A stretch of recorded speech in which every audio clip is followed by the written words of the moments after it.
ಓಂ ಶ್ರೀ ಗುರುಭ್ಯೋ ನಮಃ. ಸದ್ಗುರು ಭಗವಾನ್ ಶ್ರೀ ಶ್ರೀಧರರ ಚರಿತ್ರೆ ಅಧ್ಯಾಯ 12. ನಮಃ ಶಾಂತಾಯ ದಿವ್ಯಾಯ ಸತ್ಯಧರ್ಮಸ್ವರೂಪಿಣೆ ಸ್ವಾನಂದಾಮೃತ ತೃಪ್ತಾಯ ಶ್ರೀಧರಾಯ ನಮೋ ನಮಃ. ಶೀಗೇನಹಳ್ಳಿಯಲ್ಲಿ ಶ್ರೀ ಶಿವಾನಂದರ ಸಹವಾಸ. ಮಮತೆ ಮೋಹಗಳನ್ನು ಗೆದ್ದ ಶ್ರೀ ಶ್ರೀಧರರು ಶ್ರೀ ಶಂಕರಾನಂದರು ಫಟ್ಟದ ಕೆಳಗೆ ಹೋದ ಮೇಲೆ ಮಠದಲ್ಲಿಯೇ ಇರತೂಗಿಡಿದರು. ಈವಾಗಿನ ಶ್ರೀ ಶ್ರೀಧರರ ದಿನಚರಿಯೆಯೂ ಹೀಗಿತ್ತು. ಪ್ರಾತಃಕಾಲ 4 ಗಂಟೆಗೆ ಕಾಕಡ ಆರತಿಯ ಗಂಟೆ ಆದ ಮೇಲೆ ಶ್ರೀ ಶ್ರೀಧರರು ಸ್ನಾನಕ್ಕೆ ಹೋದವರು ಸ್ನಾನಾಗ್ನಿಗಳನ್ನು 7 ಗಂಟೆಯವರೆಗೆ ಪೂರೈಸಿ ಮಠಕ್ಕೆ ಹೋಗುತ್ತಿದ್ದರು. ಶ್ರೀ ಶಿವಾನಂದ ಗುರುಗಳು ಗುಹೆಯಿಂದ ಹೊರಬರುವವರೆಗೆ ಅಲ್ಲಿಯೇ ಗುಹೆಯ ಬಾಗಿಲಲ್ಲಿ ಧ್ಯಾನಕ್ಕೆ ಕುಳಿತುಕೊಳ್ಳುತ್ತಿದ್ದರು. ಗುರುಗಳು ಹೊರಗೆ ಬಂದ ಕೂಡಲೇ ಅವರ ಕಮಂಡಲು ತೆಗೆದುಕೊಂಡು ಅವರ ಜೊತೆಗೆ ಹೋಗುತ್ತಿದ್ದರು. ಹೋಗುವಾಗ ಯಾವುದಾದರೂ ತತ್ವವಿಚಾರವು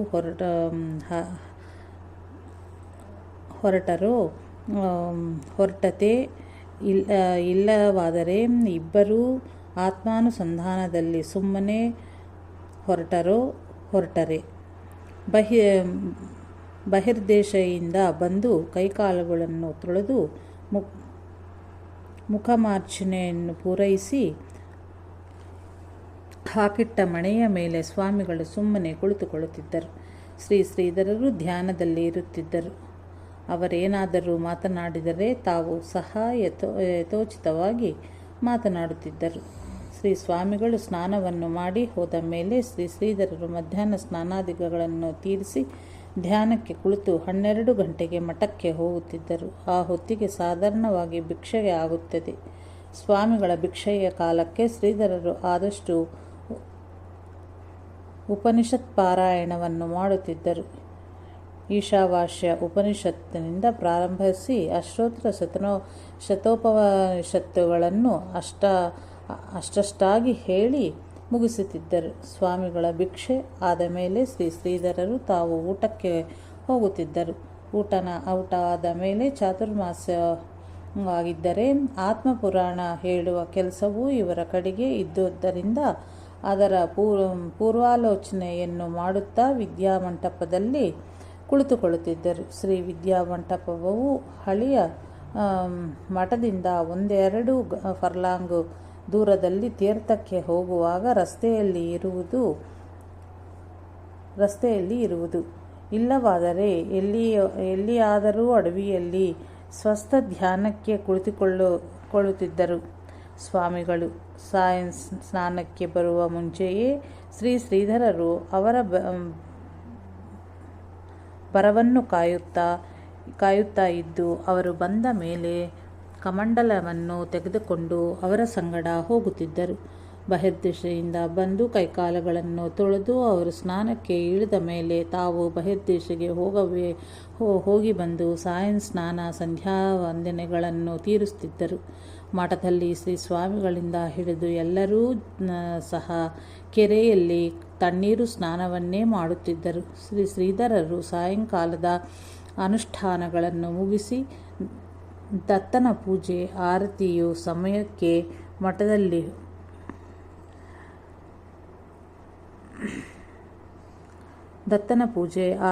ಸಮಯಕ್ಕೆ ಮಠಕ್ಕೆ ಹೋಗಿ ನಮಸ್ಕಾರಗಳನ್ನು ಮಾಡಿ ಫಲಹಾರಕ್ಕೆ ಹೋಗುತ್ತಿದ್ದರು. ಮಠದಲ್ಲಿ ಎಲ್ಲರ ಫಲಹಾರವು ಮುಗಿದ ಮೇಲೆ 8-8:30 ಪುರಾಣಕ್ಕೆ ಪ್ರಾರಂಭಿಸಿ ರಾತ್ರಿ 10-10:30 ವೇದಾಂತ ಶ್ರವಣವು ನಡೆಯಲಾಯಿತು. ಯೋಗವಾಸಿಷ್ಠದ ಕನ್ನಡ ಭಾಷಾಂತರದ ಶ್ರೀರಾಮಕ್ಷೇತ್ರಾಮೃತ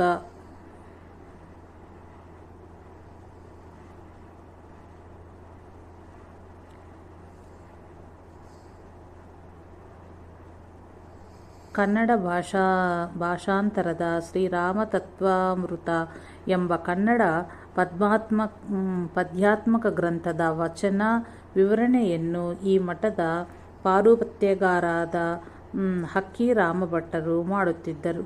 ಶ್ರೀ ಶ್ರೀಧರರು ಸಂಸ್ಕೃತ ಗ್ರಂಥಗಳ ಪೈಕಿ ಯಾವುದನ್ನಾದರೂ ಹೇಳುತ್ತಿದ್ದರು. ಕೆಲವೊಮ್ಮೆ ಯಾರಾದರೂ ಒಂದು ವಿಷಯವನ್ನೆತ್ತಿ ಅದರ ಮೇಲೆ ಸ್ವತಂತ್ರ ನಿರೂಪಣೆಯನ್ನು ಮಾಡುತ್ತಿದ್ದರು. ಪುರಾಣದ ಅನಂತರ ಆಗುವ ಭಜನೆಯನ್ನು ಮುಗಿಸಿ ಎಲ್ಲರೂ ವಿಶ್ರಾಂತಿಗೆ ಹೋಗುತ್ತಿದ್ದರು. ಶ್ರೀ ಶಿವಾನಂದ ಗುರುಗಳು ಗುಹೆಗೆ ಹೋಗುತ್ತಿದ್ದರು. ಇವರು ರಾತ್ರಿ ಹಗಲು ಕುಳಿತುಕೊಂಡೇ ಇರುತ್ತಿದ್ದರು. ಯಾವಾಗಲೂ ಮಲಗುತ್ತಿರಲಿಲ್ಲ. ಶ್ರೀ ಶ್ರೀಧರರು ಶ್ರೀ ದತ್ತನ ಗರ್ಭಗುಡಿಯ ಹಿಂಬದಿಗೆ ಧ್ಯಾನಕ್ಕೆ ಕುಳಿತವರು ಬೆಳಿಗ್ಗೆ 4 ಗಂಟೆಯ ಕಾಕಡಾರತಿಯ ಗಂಟೆಯಾದ ಮೇಲೆ ಎದ್ದು ಪ್ರಾತಃ ಸ್ನಾನಕ್ಕೆ ಹೋಗುತ್ತಿದ್ದರು. ಶ್ರೀ ಶ್ರೀಧರರು ಸಿದ್ಧಾಸನದ ಮೇಲೆ ಕುಳಿತು ಧ್ಯಾನ ಮಾಡುವಾಗ ಕೆಲವು ಹೊತ್ತಿನಲ್ಲಿಯೇ ಇವರಿಗೆ ಬಾಹ್ಯ ವಿಸ್ಮೃತಿಯಾಗುತ್ತಿತ್ತು. ಈವಾಗಲೂ ಶ್ರೀ ಶ್ರೀಧರರು ಒಂದು ಕೌಪೀನದ ಮೇಲೆಯೇ ಇರುತ್ತಿದ್ದರು.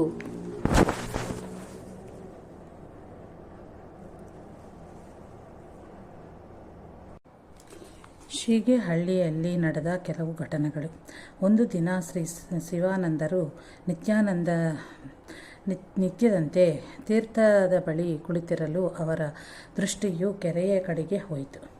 ಯಾತ್ರಿಕರಿಗೆ ವಸ್ತ್ರಗಳನ್ನು ಬಿಸಿಲಿನಲ್ಲಿ ಹರಡುವುದಕ್ಕಾಗಿ ಕೆರೆ ದಂಡೆಯ ಮೇಲೆ ಕತ್ತರಿ ಕಂಬಗಳನ್ನು ಹುಗಿದು ಅವುಗಳ ಮೇಲಿಟ್ಟು ಬಿದಿರು ಕೋಲುಗಳ ಪ್ರತಿಬಿಂಬವು ಕೆರೆಯ ನೀರಿನಲ್ಲಿ ಬಿದ್ದು ನೀರಿನ ಅಲುಗಾಡುವಿಕೆಯಿಂದ ಅವು ಸಹ ಕಂಬಗಳ ಸಮೇತವಾಗಿ ಅಲುಗಿದಂತೆ ಕಂಡುಬರುತ್ತಿತ್ತು. ಅದನ್ನು ತೋರಿಸಿ, ಜಗತ್ತು ಕೂಡ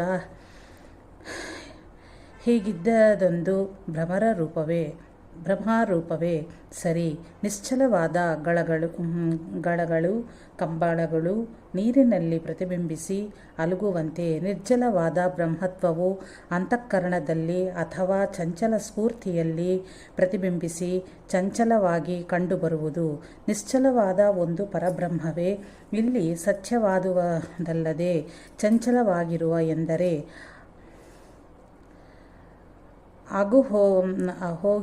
ಹೋಗುಗಳಿಂದ ಕೂಡಿರುವ ಕಾರ್ಯವಷ್ಟೂ ಪೂರ್ತಿ ಸುಳ್ಳೇ ಸರಿ. ಚಂಚಲವಾದ ಗಳಗಳ ದೃಶ್ಯಕ್ಕೆ ನಿಶ್ಚಲವಾದ ಗಳಗಳೇ ಹೇಗೆ ಕಾರಣವೋ ಹಾಗೆಯೇ ಆಗುಹೋಗುಗಳಿಂದ ಕೂಡಿದ್ದ ಈ ಜಗತ್ತೆಂಬ ಚಂಚಲವಾದ ಈ ಕಾರ್ಯಕ್ಕೂ ಆನಂದ ಪ್ರಾಪ್ತಿಗಾಗಿ ಆಗುವ ಅಂಥ ಬಾಹ್ಯ ಕ್ರಿಯೆಗಳಿಗೂ ನಿಶ್ಚಲ ಆನಂದ ರೂಪವಾದ ಒಂದು ಬ್ರಹ್ಮವೇ ಕಾರಣವಾಗಿರುವುದು ತಿಳಿದವರು ನೀರಿನಲ್ಲಿ ಪ್ರತಿಬಿಂಬಿತವಾದ ಚಂಚಲ ಗಳಗಳಲ್ಲಿ ಅವುಗಳ ಯಥಾರ್ಥ ರೂಪವಾದ ನಿಶ್ಚಲ ಗಳಗಳನ್ನು ಹೇಗೆ ನೋಡುವರೋ ಹಾಗೆಯೇ ಆತ್ಮಜ್ಞಾನಿಗಳು ಚಂಚಲವಾದ ಅಂತರಂಗದ ಬರಿಯ ಅಸ್ಥಿರ ಕಲ್ಪನಾ ತರಂಗಗಳಲ್ಲಿಯೂ ಹೊರಗಿನ ಕ್ರಿಯಾಪರವಾದ ಚಂಚಲ ಜಗತ್ತಿನ ಜನಿಮೃತಿಯಿಂದ ಕೂಡಿದ್ದ ಎಲ್ಲ ನಾಮರೂಪಗಳಲ್ಲಿಯೂ ನಿಶ್ಚಲವಾದ ತನ್ನ ಒಂದು ಆನಂದ ಸ್ವರೂಪವನ್ನೇ ನೋಡುವರವಲ್ಲವೇ ದಾಸ ಎಂದು ಶ್ರೀ ಶಿವಾನಂದ ಗುರುಗಳು ಪಕ್ಕದಲ್ಲಿಯೇ ಕುಳಿತಿದ್ದ ಶ್ರೀ ಶ್ರೀಧರನ್ನು ಪ್ರಶ್ನಿಸಿದರು. ಇದೆಲ್ಲ ಶ್ರೀ ಗುರು ಕೃಪೆಯ ದಿವ್ಯ ಲೀಲೆ ಎಂದು ಶ್ರೀಧರರು ಉತ್ತರಿಸಿದರು. ಶ್ರೀ ಶಿವಾನಂದರು ಶ್ರೀ ಶ್ರೀಧರನ್ನು ಸಾಧುಗಳೇ ಎಂದು ಕರೆಯುತ್ತಿದ್ದರು. ಅದರ ಅರ್ಥವಾದ ಬಹುವಚನಗಳ ಪ್ರಯೋಗಗಳನ್ನೇ ಉಪಯೋಗಿಸುತ್ತಿದ್ದರು. ಒಂದು ದಿನ ಶ್ರೀ ಶಿವಾನಂದರು ಒಬ್ಬರೇ ಇದ್ದಾಗ ತಾವು ನನ್ನನ್ನು ದಾಸ ಎಂದು ಕರೆದೇ ಏಕವಚನದ ಶಬ್ದ ಪ್ರಯೋಗವನ್ನು ಮಾಡಿದರೆ ಸಾಕು, ತಮ್ಮಂಥ ಮಹಾತ್ಮರು ನಮ್ಮಂಥವರನ್ನು ಹೀಗೆ ಆದರಿಸುತ್ತಿದ್ದರೆ ನಮ್ಮಂಥವರ ಆಯಸ್ಸಿಗೆ ಶ್ರೇಯಸ್ಸಿಗೆ ಕೆಡದೆಂದು ನಾನು ಕೇಳಿದ್ದೇನೆ. ತಾವು ಗೌರವಿಸಿ ಮಾತನಾಡಿದರೆ, ಗೌರವವನ್ನು ಕೊಟ್ಟರೆ ಮಿಕ್ಕ ಜನರೆಲ್ಲ ಗೌರವದಿಂದ ಮಾತನಾಡಿ ನಮ್ಮಂಥವರನ್ನು ಗೌರವಿಸುವರೆಂದು ತಾವು ಹೇಗೆ ನಡೆದುಕೊಳ್ಳುವುದೆಂದು ನನಗೆ ಗೊತ್ತು. ನಮ್ಮಂಥವರಿಗೆ ಜನರ ನಿಂದೆ ವಂದನೆಗಳಿಂದ ಆಗಬೇಕಾದ್ದೇನಿದೆ? ಪ್ರತಿಷ್ಠಾ ಸೂಕರಿ ವಿಷ್ಠ ಸಮಾಗಿತ ಮಹರ್ಷಿಭಿ ಎನ್ನುವುದಾಗಿ ಉಪನಿಷತ್ತು ಸಾಧಕರನ್ನು ಕುರಿತು ಬೋಧಿಸುವುದು ಎಂದು ಶ್ರೀ ಶ್ರೀಧರರು ತಿಳಿಸಿದನಿಂದ ಶ್ರೀ ಶಿವಾನಂದ ಗುರುಗಳು ಶ್ರೀ ಶ್ರೀಧರನ್ನು ಕರೆಯಲು ದಾಸ ಎಂದು ಏಕವಚನದ ಶಬ್ದ ಪ್ರಯೋಗವನ್ನು ಕೆಲವೊಮ್ಮೆ ಉಪಯೋಗಿಸುತ್ತಿದ್ದರು. ಈ ಹಿಂದೆ ಒಂದು ದಿನ ಶ್ರೀ ಶಿವಾನಂದ ಗುರುಗಳು ವಿನೋದದಿಂದ, ಅದೇನು ಸಾಧುಗಳೇ, ಬಂದವರೆಲ್ಲ ನನಗಿಂತಲೂ ನಿಮ್ಮ ದರ್ಶನಕ್ಕೆ ಹೆಚ್ಚು ಆತುರಪಡುತ್ತಾರಲ್ಲ, ಅದರ ಕಾರಣವೇನು ಎಂದರು. ಆಗ ಶ್ರೀ ಶ್ರೀಧರರು, ಇದಕ್ಕೆ ತಾವೇ ಕಾರಣರು. ಹೇಗೆಂದರೆ, ತಾವು ತಮಗಿಂತಲೂ ನನಗೆ ಯೋಗ್ಯತೆ ಹೆಚ್ಚಿದೆ ಎಂದು ಹೇಳಿ ಅತಿಶಯವಾಗಿ ಗೌರವಿಸುವುದೇ ಕಾರಣ, ಮತ್ತೇನಿಲ್ಲ. ತಾವು ಒಂದು ದಿನ ನನ್ನನ್ನು ದೂರಿದರೆ ನನ್ನ ಕಡೆ ಯಾರೂ ಕಣ್ಣೆತ್ತಿ ಕೂಡ ನೋಡಲಿಕ್ಕಿಲ್ಲ. ತಾವೇ ನನ್ನನ್ನು ತುಂಬ ಹೊಗಳಿ ನನ್ನ ದರ್ಶನಕ್ಕೆ ಒತ್ತಾಯಪಡಿಸುತ್ತರೆಂದು ನಾನು ಕೇಳಿದ್ದೇನೆ. ಯದ್ಯಥಾಚರತಿ ಶ್ರೇಷ್ಠಸ್ತದೇ ದೇವತಾರೋಚನಃ ಸಯತ್ರ ಪ್ರಮಾಣಂ ಕುರುತೆ ಲೋಕಸ್ತದನುವರ್ತೇತೆ. ಶ್ರೇಷ್ಠರಾದರೂ ಲೋಕದಲ್ಲಿ ಹೇಗೆ ವರ್ತಿಸುವರೋ ಇತರರು ಅದನ್ನೇ ಪ್ರಮಾಣವಾಗಿ ಇಟ್ಟುಕೊಂಡು ವರ್ತಿಸುವರು. ಹೀಗೆ ಗೀತಾವಾಕ್ಯವಿದೆ ಅಲ್ಲವೇ ಎಂದರು. ಒಂದು ದಿನ ಸಾಧಕರೆಲ್ಲ ಸೇರಿ ಗದ್ದೆಗೆ ಹೋಗುವಾಗ ಎದುರಿಗೆ ಸಿಕ್ಕದ ಶ್ರೀ ಶ್ರೀಧರನ್ನು ಕುರಿತು, ನಾವು ಗುರುಸೇವೆಗೆ ಹೋಗುತ್ತಿದ್ದೇವೆ, ನೀವು ಬರುವಿರಾ ಎಂದು ಒಬ್ಬನು ಕೇಳಿದನು. ಅಗತ್ಯವಾಗಿ ಬರುತ್ತೇನೆ. ಗುರುಸೇವೆಗೆ ಬರುವುದಿಲ್ಲವೆಂದು ಯಾರು ತಾನೇ ಹೇಳುವರೋ ಎಂದು ಅವರನ್ನು ಹಿಂಬಾಲಿಸಿದರು.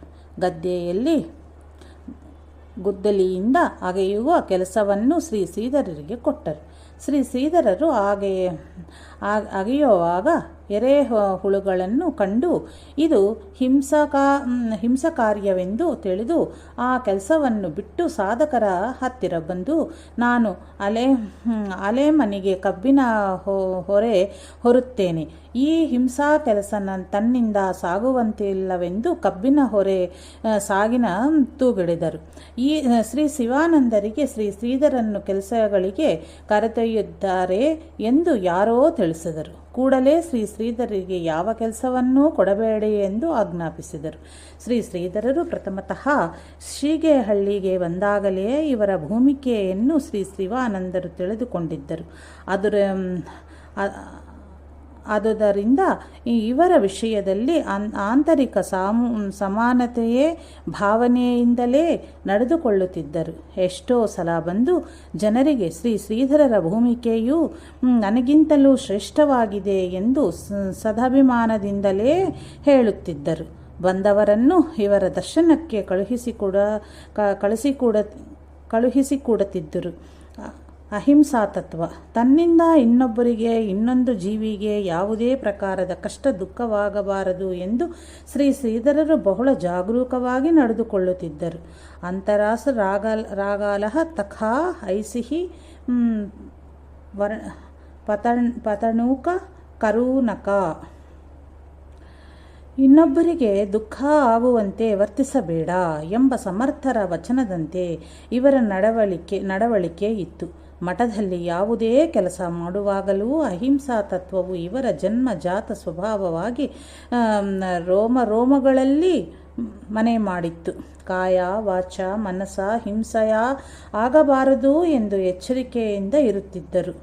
ದೃಷ್ಟಿಪೂತಂ ನ್ಯಸೇತ್ ಪಾದಂ ಎಂಬಂತೆ ನಡೆಯಬೇಕಾದರೆ, ಹೆಜ್ಜೆ ಇಡಬೇಕಾದರೆ ಎಲ್ಲಿಯಾದರೂ ಇರುವೆ ಇತ್ಯಾದಿಗಳು ಕಾಲ್ಕಡಿಗೆ ಸಿಕ್ಕು ಸತ್ತು ಹೋದವೋ ಎಂದು ಬಹಳ ಸೂಕ್ಷ್ಮ ದೃಷ್ಟಿಯಿಂದ ನಡೆಯುತ್ತಿದ್ದರು. ಕೈಕಾಲು ತೊಳೆಯಲು ಬೇಕಾದರೆ ಎಲ್ಲಿಯಾದರೂ ಒಂದು ಇರುವೆ ನೀರಿನಲ್ಲಿ ಹರಿದು ಹೋಗುತ್ತದೇನೋ ಕಂಡರೆ ಅದನ್ನು ಒಂದು ಕಡ್ಡಿಯಿಂದ ಮೆಲ್ಲಗೆ ನೀರಿನಿಂದ ತೆಗೆದು ಒಂದು ಬದಿಗೆ ಇಡುತ್ತಿದ್ದರು. ಒಂದು ದಿನ ಶ್ರೀಧರರು ಮತ್ತು ಶ್ರೀ ಶಿವಾನಂದ ಗುರುಗಳು ಸಾಯಂಕಾಲ ತಿರುಗಾಟಕ್ಕೆ ಹೋದವರು. ಒಂದು ಕಡೆಯಲ್ಲಿ ಕುಳಿತು ಆಮೇಲೆ ಕೆರೆಗೆ ಬಂದಿದ್ದರು. ಎಲ್ಲಿ ಕೂತಿದ್ದರೋ ಅಲ್ಲಿಯ ಒಂದು ಇರುವೆ ಶ್ರೀ ಶ್ರೀಧರರ ಮೇಲೆ ಕಾಣಿಸಿತು. ನಾವು ಕುಳಿತು ಬಂದದಲ್ಲಿಯೇ ಒಂದು ಇರುವೆ ನನ್ನ ಮೈ ಮೇಲಿದೆ. ಅದರ ಮನೆಯೂ ಮರಗಳಿಲ್ಲವೋ ಅಲ್ಲಿರುವವು. ನಾನು ಅದನ್ನು ಅಲ್ಲಿಯೇ ಬಿಟ್ಟು ಬರ್ತೇನೆ ಎಂದು ಶ್ರೀ ಶ್ರೀಧರರು ಅಲ್ಲಿಗೆ ಹೋಗಿ ಅದನ್ನು ಆ ಸ್ಥಳದಲ್ಲಿಯೇ ಬಿಟ್ಟು ಬಂದರು. ಆಗ ಶ್ರೀ ಶಿವಾನಂದ ಗುರುಗಳು, ದಾಸ,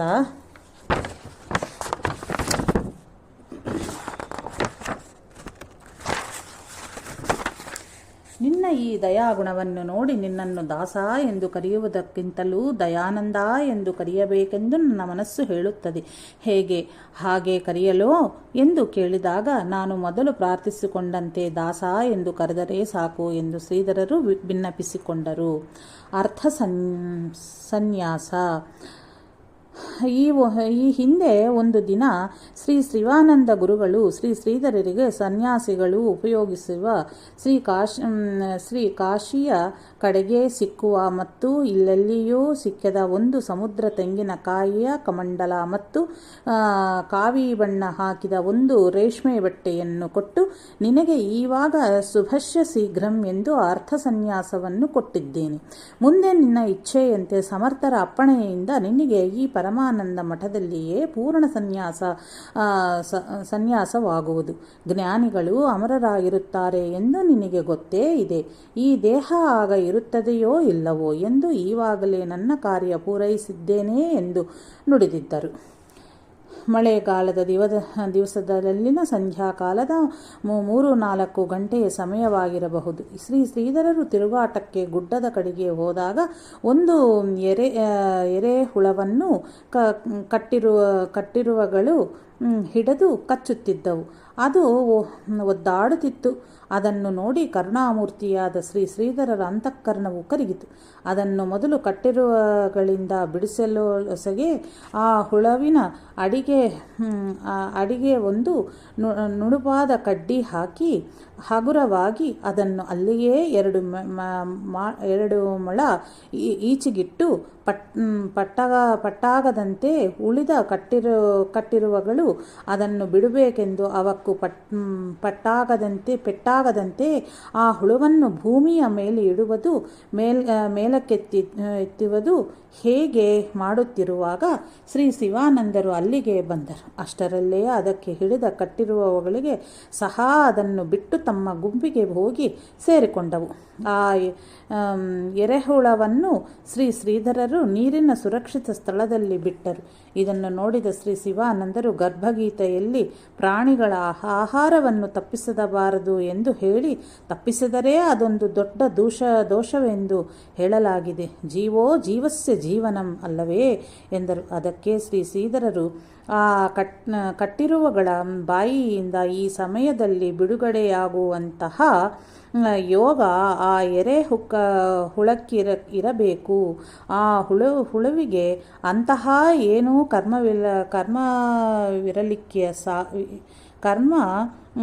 ಏರಲಿಕ್ಕ ಸಾಕು. ಅದರ ಫಲ ಅದಕ್ಕೆ ಸಿಕ್ಕಿತು. ಇದೊಂದು ಅದರ ಪ್ರಾರಬ್ಧ ಯೋಗವೇ ಸರಿ. ಮತ್ತು ಆ ಕಟ್ಟಿರುವಗಳಿಗೆ ಈಗ ಇಂತಹ ಆಹಾರ ಸಿಗದೇ ಇರಲಿ ಎಂಬುದಾಗಿಯೇ ನನ್ನಿಂದ ಈ ರೀತಿ ಮಾಡಿಸಿರಬೇಕು. ಯೋಗದ ಹೊರತಾಗಿ ಯಾವುದೇ ಒಂದು ಕಾರ್ಯವೂ ಘಟಿಸುವುದಿಲ್ಲವಲ್ಲವೇ? ಪ್ರತಿಯೊಬ್ಬನಿಗೂ ಅವನವನ ಕರ್ಮದ ಫಲವೇ ಸಿಗುವುದು. ಯಾರಾದರೂ ನಿಮಿತ್ತ ಮಾತ್ರರಾಗುವವರೆಗೂ ಮತ್ತು ಇದು ಆ ಪರಮಾತ್ಮನ ಪ್ರೇರಣೆಯಿಂದಲೇ ಸರಿ. ನಾನು ಈವಾಗಲೇ ಇಲ್ಲಿ ಬಂದು ಅದನ್ನು ಬಿಡಿಸಬೇಕೆಂದು ವಿಧಿಲಿಖಿತವಿದ್ದು ಅದರಂತಾಯಿತು. ಈ ತರಹದ ಯೋಗವು ಅದಕ್ಕಿದ್ದರೆ ಅದು ನನ್ನ ಕಣ್ಣಿಗೆ ಬಹುಶಃ ಕಾಣಿಸುತ್ತಿರುವಲ್ಲ ಗುರುಗಳೇ ಎಂದರು.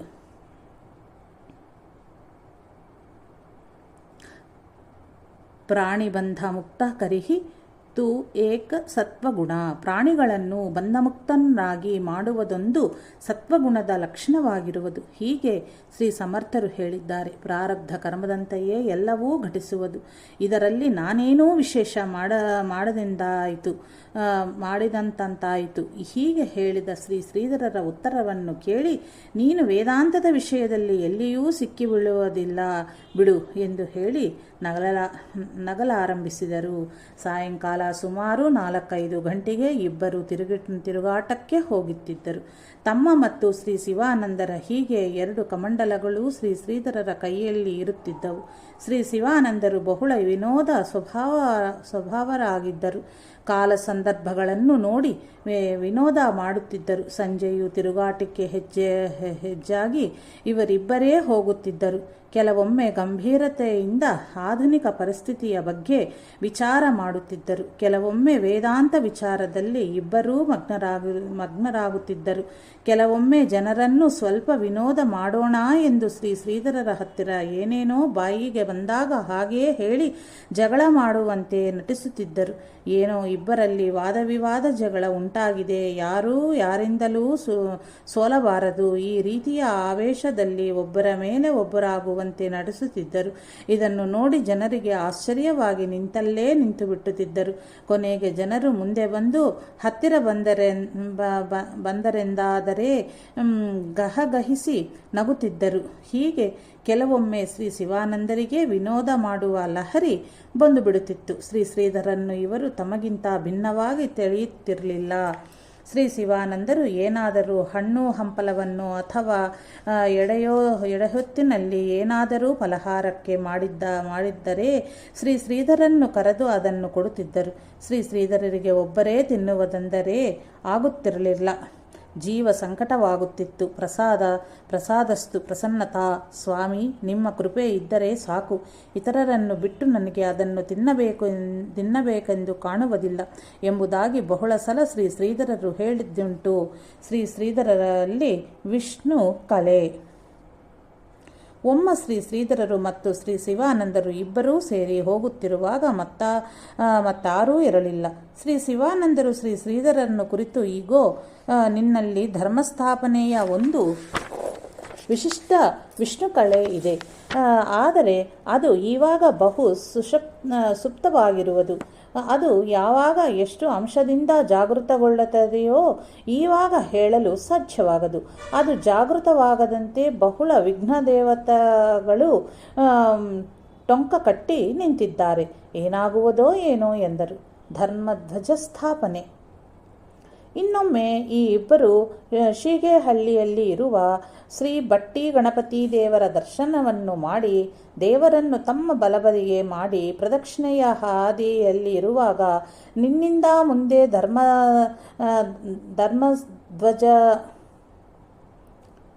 ಧರ್ಮಧ್ವಜ ಸ್ಥಾಪನೆಯಾಗುವುದೇ ಎಂದು ಒಮ್ಮೆಲೆ ಶ್ರೀ ಶಿವಾನಂದರು ಉದ್ಗರಿಸಿದರು.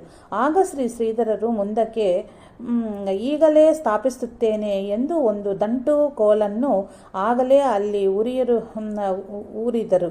ಶ್ರೀ ಶಿವಾನಂದರು ತ್ರಿಕಾಲಜ್ಞರೆಂಬುದಾಗಿ ಆವಾಗ ಜನಜನಿತವಿತ್ತು.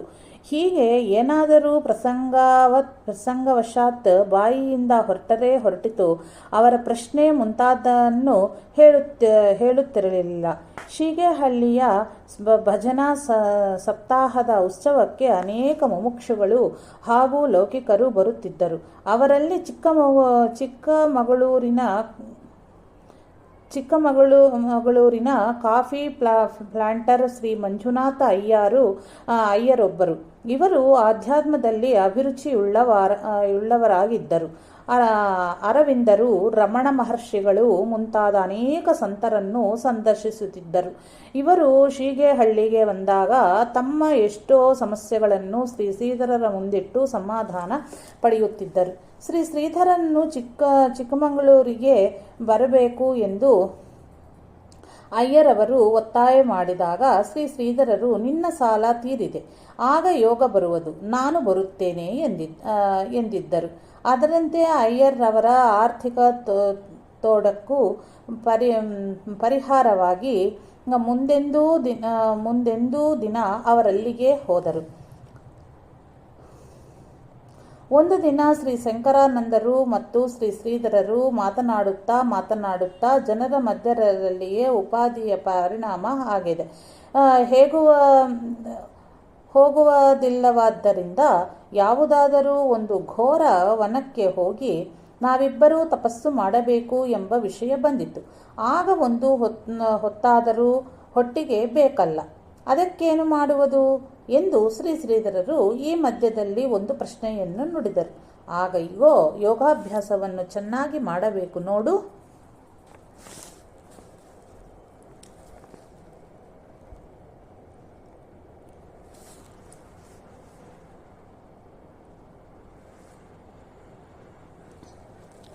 ಎಂದು ಯೋಗ ಶಿಖೋಪನಿಷತ್ತಿನಲ್ಲಿ ಇದೆ. ನೀನು ನೋಡಲಿಲ್ಲವೇನು? ಯೋಗ ಕುಂಡಲಿ ಉಪನಿಷತ್ತಿನಲ್ಲಿಯೂ ಕೊನೆಗೆ ಇದರ ವರ್ಣನೆ ಬಂದಿದೆ ಎಂದು ಶ್ರೀ ಶಂಕರಾನಂದರು ಹೇಳಿದರು. ಅದನ್ನು ಕೇಳಿ ಶ್ರೀ ಶ್ರೀಧರರು, ಮೋಕ್ಷಕ್ಕಾಗಿ ಯೋಗಾಭ್ಯಾಸವು ನನಗೆ ಬೇಡ. ಅದಕ್ಕಾಗಿ ಶ್ರೀ ಗುರುವಿನ ಶ್ರೀ ಸಮರ್ಥರ ಕೃಪೆಯಾಗಿದೆ. ಹಸಿವೆಯನ್ನು ಜಯಿಸುವ ಸಲುವಾಗಿಯೇ ಏನಾದರೂ ಮಾಡಿದರೆ ಮಾಡಬೇಕಷ್ಟೇ. ಆದರೆ ಮಾರ್ಗದರ್ಶನವನ್ನು ಮಾಡುವವರು ಯಾರಾದರೂ ಒಳ್ಳೆಯ ಸಿದ್ಧರು ಬೇಕು. ಪುಸ್ತಕ ನೋಡಿ ಅಭ್ಯಾಸ ಹೋದರೆ ಬಡ್ಡಿ ಅಸಗೆ ಅಸಲು ಕಳೆದುಕೊಂಡು ಹಾಗೆ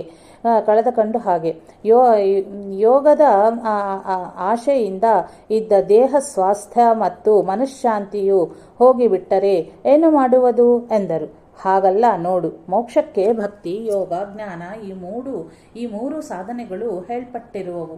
ಜಗತ್ಕಾರ್ಯ ಮಾಡತಕ್ಕವನು ಆಯಾ ಅಧಿಕಾರಿಗಳಿಗೆ ಅದನ್ನು ಬೋಧಿಸಲು ಈ ಮೂರಕ್ಕೂ ಆಚಾರ್ಯನಾಗಿರಬೇಕಲ್ಲವೇ? ಭಕ್ತಿ ಜ್ಞಾನದ ಅಭ್ಯಾಸವೂ ಆಗಿದೆ. ಯೋಗದ್ದು ಕೂಡ ಆದರೆ ನಿನಗೆ ಜನಹಿತವನ್ನು ಅಧಿಕವಾಗಿ ಸಾಧಿಸಲಿಕ್ಕಾಗುವುದಿಲ್ಲವೋ ನೀನೇ ವಿಚಾರ ಮಾಡು. ಶ್ರೀ ಶಿವಾನಂದ ಗುರುಗಳಾದ ಪರಮಾನಂದರು ಈ ಖೇಚರಿ ಅಥವಾ ಲಂಬಿಕಾ ಯೋಗದವಾಗಿದ್ದರು. ಅವರಿಂದ ಶ್ರೀ ಶಿವಾನಂದರಿಗೆ ಉಪದೇಶವಾಗಿದೆ. ಏನಾದರೂ ಹಾಗೆ ತೊಂದರೆ ತೊಡಕುಗಳು ಬಂದರೆ ಅವರನ್ನು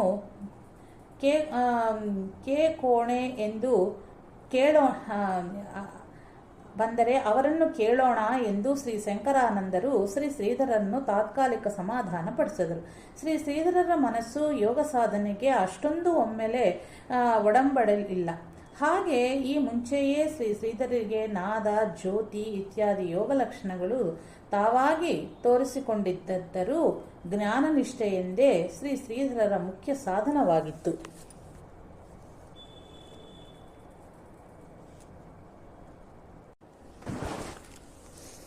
ಯೋಗ ಮತ್ತೊಂದು ದಿನ ಶ್ರೀ ಶಂಕರಾನಂದರು ಮತ್ತು ಶ್ರೀ ಶ್ರೀಧರರು ಯೋಗದ ವಿಷಯದ ಮೇಲೆ ಮಾತನಾಡುತ್ತಿರುವಾಗ ಶ್ರೀ ಶಂಕರಾನಂದರು ಅಲ್ಲಿಯೇ ನೆಲದ ಮೇಲೆ ಕುಳಿತಿರುವ ಒಂದು ನೊಣದ ಮೇಲೆ ಕೈ ಮುಚ್ಚಿ, ನೊಣಕ್ಕೆ ಆಯುಷ್ ಇದೆಯೋ ಇಲ್ಲವೋ ಹೇಳು ಎಂದರು. ಆಗ ಶ್ರೀ ಶ್ರೀಧರರು, ಈ ನೊಣಕ್ಕೆ ಆಯುಷ್ಯವಿದ್ದರೆ ಇದನ್ನು ಕೊಲ್ಲಬೇಕೆಂದು ತಮಗೆ ಬುದ್ಧಿಯೇ ಆಗಲಿಕ್ಕಿಲ್ಲ. ಆಯುಷ್ ಇರದಿದ್ದರೆ ಮತ್ತು ತಮ್ಮಿಂದಲೇ ಇದಕ್ಕೆ ಮೃತ್ಯುವು ಇದ್ದರೆ ತಾವು ಸಂಕಲ್ಪಿಸಿ ಇದನ್ನು ಕೊಲ್ಲುವುದು ಕೂಡ ಬೇಡ. ಕೈ ಮುಚ್ಚಿದ ನೆಪವೇ ಸಾಕು. ಇದಕ್ಕೆ ಆಯುಷ್ಯವಿದ್ದು ತಾವು ಅದನ್ನು ಕೊಂದು ಹಾಕಬೇಕು ಎಂದು ಎಷ್ಟು ಪ್ರಯತ್ನ ಮಾಡಿದರೂ ಇದು ತಾವು ಬಂದ ಕೂಡಲೇ ಹಾರಿ ತಮಗೆ ಸಿಗಲಿಕ್ಕೇ ಇಲ್ಲ. ಇದು ಯೋಗ ಎಂದು ನುಡಿದರು. ಆಮೇಲೆ ಶಂಕರಾನಂದರು ಕೈ ತೆಗೆದರು. ನೊಣವು ಹಾರಿಹೋಯಿತು. ಶೀಗೇಹಳ್ಳಿಯ ಕ್ಷೇತ್ರವು ಭಕ್ತಿ, ಯೋಗ, ಜ್ಞಾನ ಈ ತ್ರಿವೇಣಿ ಸಂಗಮವಾಗಿತ್ತು. ಶ್ರೀ ಶ್ರೀಧರರು ಯೋಗಾಭ್ಯಾಸ ಮಾಡಬೇಕೆಂದು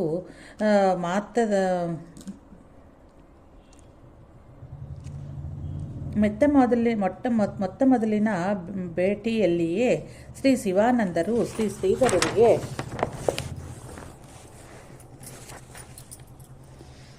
ಕುಂಡಲಿನಿಯ ಮತ್ತು ಶಕ್ತಿ ಚಾಲನೆಯ ವಿಷಯವನ್ನು ವಿವರಿಸಿದ್ದರು. ಈಗ ಶ್ರೀ ಶಂಕರಾನಂದರು ಸಹ ಆಗ್ರಹ ಮಾಡುತ್ತಲೇ ಇದ್ದರು. ಶ್ರೀ ಶ್ರೀಧರರು ಮಧ್ಯಾಹ್ನದ ಅನಂತರ ಯಾವಾಗಲಾದರೂ ಸೀಗೆಹಳ್ಳಿಗೆ ಸಮೀಪಿರುವ ಒಣಿಕೈ ತಿಮ್ಮಣ್ಣ ದೀಕ್ಷಿತರ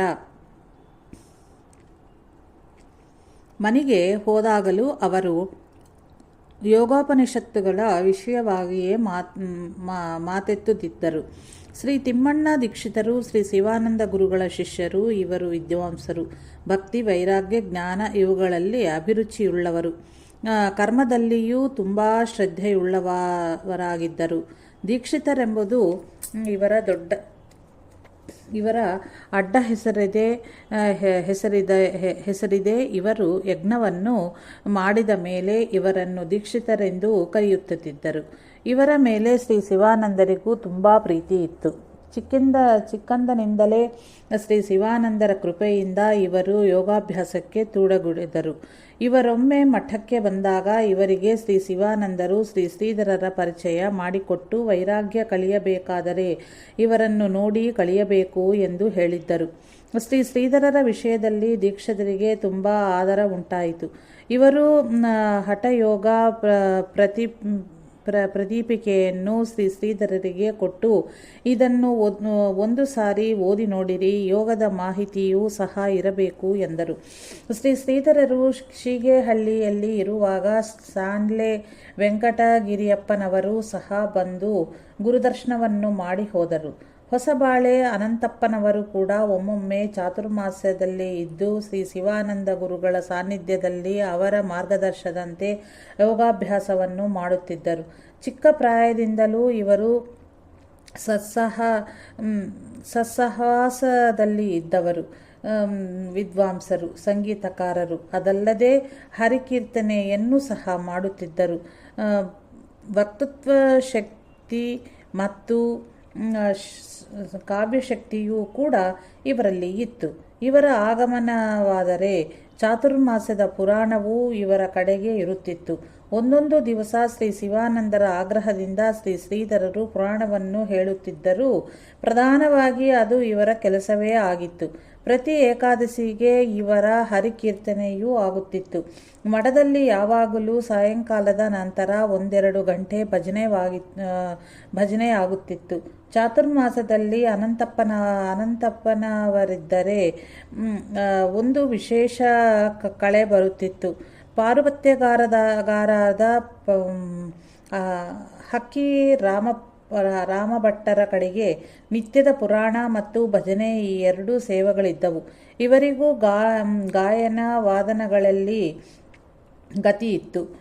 ಗುರುಸೇವೆಯಲ್ಲಿಯೇ ತಮ್ಮ ಆಯುಷ್ಯವನ್ನು ಸವೆಸಬೇಕು ಎಂದು ಇವರ ಸಹಕುಟುಂಬ ಮಠದಲ್ಲಿ ಬಂದುಳಿತಿದ್ದರು. ಮುಂದೆ ಇವರ ಪತ್ನಿಯೂ ತೀರಿಕೊಂಡರು. ರಾಮಭಟ್ಟರು ಕೊನೆಯವರೆಗೂ ಗುರುಸೇವೆಯನ್ನು ಬಿಟ್ಟು ಇರಲಿಲ್ಲ. ಅನಂತಪ್ಪನವರು ಬಾರದಿದ್ದರೆ ಚಾತುರ್ಮಾಸದ ಏಕಾದಶಿಗೆ ಇವರು ಹರಿಕೀರ್ತನೆ ಮಾಡುತ್ತಿದ್ದರು. ಕೆಲವೊಮ್ಮೆ ಶ್ರೀ ಶ್ರೀಧರರು ಮಾಡುತ್ತಿದ್ದರು. ಶ್ರೀ ಶ್ರೀಧರರು ಹೈದರಾಬಾದಿನಲ್ಲಿ ಚಿಕ್ಕವರಿದ್ದಾಗ ಕೆಲವು ಕಾಲದವರೆಗೆ ಗಾನದ ಅಭ್ಯಾಸವನ್ನು ಕೂಡ ನಡೆಸುತ್ತಿದ್ದರು. ಕೀರ್ತನ ತರಂಗಿಣಿ ಎಂಬ ಪುಸ್ತಕದ 2-3 ಭಾಗಗಳ ಅಭ್ಯಾಸವನ್ನು ಮಾಡಿದ್ದರು. ಶ್ರೀ ಶ್ರೀಧರರ ಹರಿಕೀರ್ತನೆಯಲ್ಲಿ ನಿರೂಪಣದ ಜೊತೆಗೆ ಗಾನ ಮತ್ತು ನೃತ್ಯವೂ ಕೂಡ ಕಡಿಮೆ ಇರಲಿಲ್ಲ. ಒಂದು ಏಕಾದಶಿ ಎಂದು ಕುಣಿಯಬೇಕಾದರೆ ಜಮಖಾನಿಯು ಕಾಲಿಗೆ ಕೆಳಗೆ ಸಿಕ್ಕು ಕೆಳಗೆ ಬಿದ್ದು ಬಿಟ್ಟರು. ಆದರೆ ಪೆಟ್ಟು ಮಾತ್ರ ಏನೂ ಆಗಿರಲಿಲ್ಲ. ಕೂಡಲೇ ಎದ್ದು ಮತ್ತೆ ಕುಣಿಯಲು ಪ್ರಾರಂಭಿಸಿದರು. ತಾಳ ತಪ್ಪುತ್ತಿರಲಿಲ್ಲ. ದೇಹದ ಕಡೆಗೆ ಲಕ್ಷ್ಯವೂ ಇರುತ್ತಿರಲಿಲ್ಲ. ಶ್ರೀ ಶ್ರೀಧರರ ಕೀರ್ತನದಲ್ಲಿ ಭಕ್ತಿರಸದ ಕುಡಿಯೇ ಹರಿಯುತ್ತಿತ್ತು. ಶ್ರೀ ಶ್ರೀಧರರ ಹರಿಕೀರ್ತನೆಯು ಜನರ ಮೆಚ್ಚುಗೆಗೆ ಪಾತ್ರವಾಗಿತ್ತು. ಶ್ರೀ ಶ್ರೀಧರರು ಕೀರ್ತನದಲ್ಲಿ ಹೆಚ್ಚಾಗಿ ಮರಾಠಿ ಪದ್ಯಗಳನ್ನು ಹೇಳುತ್ತಿದ್ದರು. ಭಜನ ಸಪ್ತಾಹದಲ್ಲಿಯಂತೂ ಶ್ರೀ ಶ್ರೀಧರರ ಉತ್ಸಾಹ ಇಮ್ಮಡಿಯಾಗಿ ಬಿಡುತ್ತಿತ್ತು. ಆವಾಗ ಎಲ್ಲ ಕಾರ್ಯಕ್ರಮಗಳಲ್ಲಿ ಶ್ರೀ ಶ್ರೀಧರರೇ ಮುಂದಾಳಾಗುತ್ತಿದ್ದರು. ಮಠದಲ್ಲಿ 4 ಜನರು ತಮ್ಮ ಪಾಲಿಗೆ ಬಂದ ಆಸ್ತಿಯನ್ನು ಮಾರಿ ಆ ಹಣವನ್ನು ಮಠಕ್ಕೆ ಕೊಟ್ಟು ಕೊನೆಯವರೆಗೂ ಗುರುಸೇವೆಯಲ್ಲೇ ಕಾಲ ಕಳೆಯಬೇಕು ಎಂದು ಮಠದಲ್ಲಿಯೇ ವಾಸವಾಗಿದ್ದರು. ಈ ಎಲ್ಲರ ಜೀವನ ಒಂದು ಗುರುಸೇವೆಯ ಆಗಿತ್ತು. ಇವರ ಪೈಕಿ ಗಂಡಸರಿಬ್ಬರ ಹೆಸರುಗಳು ಶಾಂತಪ್ಪ ದುಗ್ಗಪ್ಪನವರೆಂದು ಮತ್ತು ಇವರ ಗುರು ಭಗನಿಗಳ ಹೆಸರುಗಳು ಕ್ರಮವಾಗಿ ಶಿವಾಯ ನಮಃ ಮತ್ತು ವಿಷ್ಣವೇ ನಮಃ ಎಂದಾಗಿತ್ತು. ಇವರು ಮೊದಲು ಕ್ರೋಧ ಜಗಳದ ಸ್ವಭಾವವಾದರಾದ್ದರಿಂದ ಶ್ರೀ ಶಿವಾನಂದರು ಇವರಿಗೆ ಪ್ರತಿ ಮಾತಿಗೂ ಭಗವನ್ನಾಮ ಸ್ಮರಣೆ ಮಾಡುವಂತೆ ಆಜ್ಞಾಪಿಸಿದರು. ಅದರಂತೆ ಪ್ರತಿ ಮಾತಿಗೂ ಒಬ್ಬಳು ಶಿವಾಯ ನಮಃ ಎಂತಲೂ ಇನ್ನೊಬ್ಬಳು ವಿಷ್ಣವೇ ನಮಃ ಎಂತಲೂ ಹೇಳತೂಗಿಳಿದರು. ಅಂದಿನಿಂದ ಇವರ ಹೆಸರೇ ಹಾಗೆ ರೂಢಿಯಾಯಿತು. ಮೊದಲು ಶಿವಾಯ ನಮಃ ಹೆಸರು ಗೌರಮ್ಮ ಎಂತಲೂ ಇನ್ನೊಬ್ಬಳ ಹೆಸರು ತಿಮ್ಮಕ್ಕ ಎಂತಲೂ ಇತ್ತು. ಹಾಗೆಯೇ ಇನ್ನೊಬ್ಬಳು ಗುರುವೇ ನಮಃ ಎಂಬುವಳಿದ್ದಳು. ಇವಳ ಹೆಸರು ಸರಸ್ವತಿ ಎಂದಾಗಿತ್ತು. ಆದರೆ ಇವಳು ಮಠದಲ್ಲಿ ಖಾಯಂ ಇರದೆ ಆಗಾಗ ಬಂದು ಹೋಗುತ್ತಿದ್ದಳು. ಶಾಂತಪ್ಪನವರು ಜಪ ಅನುಷ್ಠಾನ ಮತ್ತು ಶ್ರೀ ದತ್ತಗುರುವಿನ ತ್ರಿಕಾಲ ಪೂಜೆಯನ್ನು ಮಾಡುತ್ತಿದ್ದರು. ದುಗ್ಗಪ್ಪನವರು ತಮ್ಮ ಜಪಾನುಷ್ಠಾನವನ್ನು ಯಥಾಶಕ್ತಿ ಸಾಗಿಸಿ ಮಠದ ಜಮೀನಿನ ಕೃಷಿಯ ಸೇವೆಯನ್ನು ಮಾಡುತ್ತಿದ್ದರು. ಶ್ರೀ ಶಿವಾನಂದರ ಪರಿಚಾರಿಕೆಯನ್ನು ಕೂಡ ಒಳ್ಳೆಯ ಭಕ್ತಿಭಾವದಿಂದ ಮಾಡುತ್ತಿದ್ದರು. ಹೆಂಗಸರು ಪಾಕಶಾಲೆಯ ಎಲ್ಲ ವ್ಯವಸ್ಥೆಯನ್ನು ತಮ್ಮ ಕಡೆಗೆ ಇಟ್ಟುಕೊಂಡಿದ್ದರು. ಇನ್ನು ಕೆಲವರು ತಮ್ಮ ಸ್ವಂತ ಖರ್ಚಿನಿಂದ ಬಿಡಾರ ಮಾಡಿಕೊಂಡು ಶ್ರೀ ಗುರುಮಠದ ಇನ್ನುಳಿದ ಸೇವೆಯನ್ನು ಮಾಡುತ್ತಿದ್ದರು. ಇವರ ಪೈಕಿ ಅಕ್ಕಸಾಲಿ ಊರಿನವರು ಶ್ರೀ ಗುರುಗಳ ಸ್ನಾನಾದಿ ಮಡಿಯ ಕೆಲಸಗಳನ್ನು ಸ್ವೀಕರಿಸುತ್ತಿದ್ದರು. ಶ್ರೀಧರಿಗೆ ಇನ್ನೊಬ್ಬರ ದುಃಖವನ್ನು ನೋಡಿ ಸಹನವಾಗುತ್ತಿರಲಿಲ್ಲ. ಪ್ರಾಪಂಚಿಕ ಜನರ ಆ ಕಷ್ಟ ಸ್ಥಿತಿಯನ್ನು ನೋಡಿದರಂದಾದರೆ ಇವರಿಗೆ ಬಹಳ ಕಳವಳವಾಗುತ್ತಿತ್ತು. ಒಂದು ಸಲ ತಲೆಯ ಮೇಲೆ ವ್ಯಾಪಾರದ ಸಾಮಾನುಗಳನ್ನು ಹೊತ್ತು ಮನೆ ತಿರುಗಿ ವ್ಯಾಪಾರ ಮಾಡುವವರು ಪಡುವ ಕಷ್ಟವನ್ನು ಕಂಡು ಶ್ರೀಧರಿಗೆ ತುಂಬಾ ದುಃಖವಾಯಿತು. ಅವರ ತಲೆಯ ಭಾರವನ್ನು ಕೆಳಗಿಳಿಸಲು ಇನ್ಯಾರೂ ಇಲ್ಲದಿದ್ದಾಗ ಶ್ರೀಧರವರೇ ಹೋಗಿ ಸಹಾಯ ಮಾಡುತ್ತಿದ್ದರು.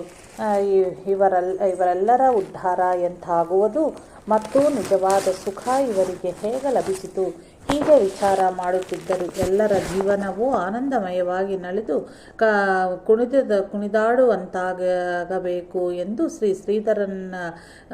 ಶ್ರೀಧರಿಗೆ ಅನಿಸುತ್ತಿತ್ತು. ದೀನದಲಿತರಿಗೆ ಉಪದೇಶ. ಮಠದಲ್ಲಿ ಮತ್ತು ಊರಿನಲ್ಲಿ ಕೂಲಿ ಮಾಡಿ ಜೀವಿಸುವಂತವರ ಕೆಲವು ಬಿಡಾರಗಳು ಅಲ್ಲಿದ್ದವು. ಇವರು ದಿನವಿಡೀ ಕಷ್ಟಪಟ್ಟು ಕೂಲಿ ಮಾಡಿ ಜೀವಿಸುವುದಾಗಿತ್ತು. ಒಂದು ದಿನ ಶ್ರೀಧರರು ಇವರನ್ನು ಕಂಡು, ಏನು ಕಷ್ಟ ಜೀವನ, ಇವರ ಆಯುಷ್ಯವಿಡೀ ಇದರಲ್ಲೇ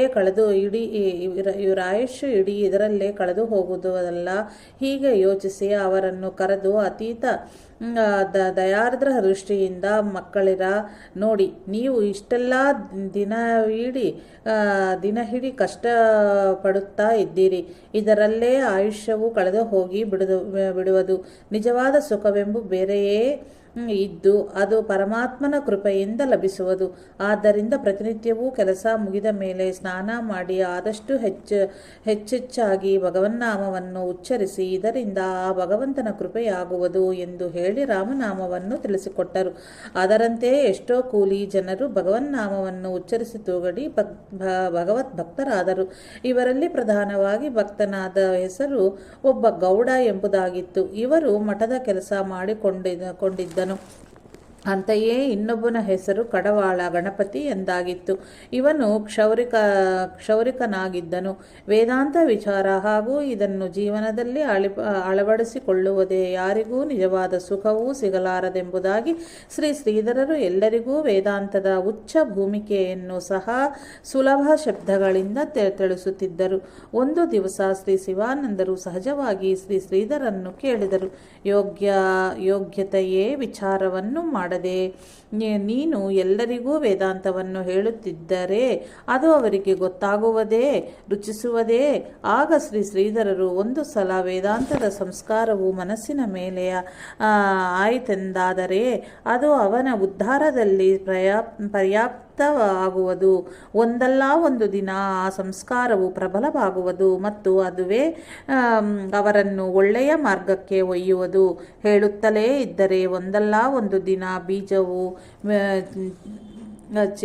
ಬಿತ್ತನೆಯಾಗಿ ಮೊಳಕೆ ಬರುವುದು ಎಂದರು ಜ್ಞಾನಿಗಳ ಸಂಕಲ್ಪ. ಹೀಗೆ ವಿನೋದ ಪ್ರೇಮ ಸಂಪಾದವು ಶ್ರೀ ಶಿವಾನಂದರು ಮತ್ತು ಶ್ರೀ ಶ್ರೀಧರರೊಳಗೆ ಆಗಾಗ ನಡೆಯುತ್ತಲಿತ್ತು. ಹೀಗೆ ವಿನೋದ ಪ್ರೇಮ ಸಂವಾದವು ಶ್ರೀ ಶಿವಾನಂದರು ಮತ್ತು ಶ್ರೀ ಶ್ರೀಧರರೊಳಗೆ ಆಗಾಗ ನಡೆಯುತ್ತಿತ್ತು. ಒಂದು ದಿನ ಇಬ್ಬರು ತಿರುಗಾಡಲಿಕ್ಕೆ ಹೋಗಿದ್ದರು. ಬಹಳ ದೂರ ಹೋದ ಮೇಲೆ ಒಂದು ಕಡೆಗೆ ಕುಳಿತು ಸಂವಾದ ಮಾಡಲಾರಂಭಿಸಿದರು. ಶ್ರೀ ಶಿವಾನಂದರು ಕೂತಲ್ಲಿಯೇ ಬಿದ್ದು